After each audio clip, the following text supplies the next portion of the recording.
টানা 4 দিন ধরে চলছে মধ্যপ্রাচ্যে যুদ্ধের দামামা।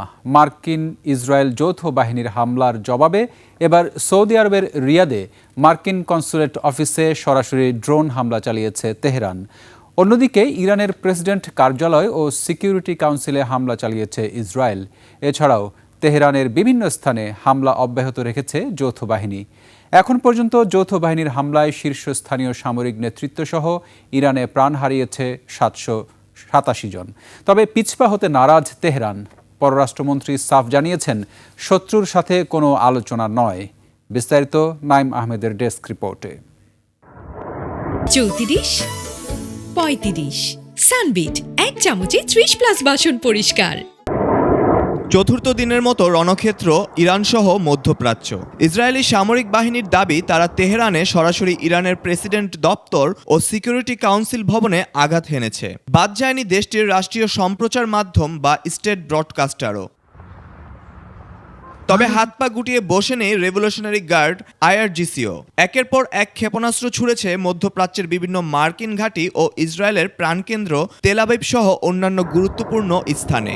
ইসরায়েলের মধ্যাঞ্চলে আছড়ে পড়েছে তেহরানের ক্ষেপণাস্ত্র। অন্যদিকে সরাসরি সৌদি আরবের রাজধানী রিয়াদে মার্কিন কনসুলেটে 2টি ড্রোন হামলা চালায় তেহরান। এতে সামান্য ক্ষয়ক্ষতি ও অগ্নিকাণ্ডের খবর পাওয়া গেছে। এই হামলার তীব্র নিন্দা জানিয়েছে রিয়াদে হামলার পর কনসুলেট বন্ধ করে দিয়েছে যুক্তরাষ্ট্র। এছাড়া বাহরাইনের মানামা শহরেও ক্ষেপণাস্ত্র হামলা অব্যাহত রেখেছে তেহরান। এই যুদ্ধ নিয়ে আন্তর্জাতিক মহলে শুরু হয়েছে তীব্র সমালোচনা। মার্কিন প্রেসিডেন্ট ডোনাল্ড ট্রাম্প এই যুদ্ধে যোগ না দেয়ায় ব্রিটিশ প্রধানমন্ত্রী কিয়ার স্টারমারকে কঠোর ভাষায় আক্রমণ করেছেন। এছাড়াও সামাজিক যোগাযোগ মাধ্যম ট্রুথে দেয়া এক পোস্টে ট্রাম্প বলেন, যুক্তরাষ্ট্রের অস্ত্রের মজুদ দিয়ে অনন্তকাল যুদ্ধ চালিয়ে যেতে পারবে যুক্তরাষ্ট্র। এই যুদ্ধে জয় নিশ্চিত বলেও দাবি করেন তিনি। তবে এত কিছুর পরেও দমে যেতে নারাজ তেহরান।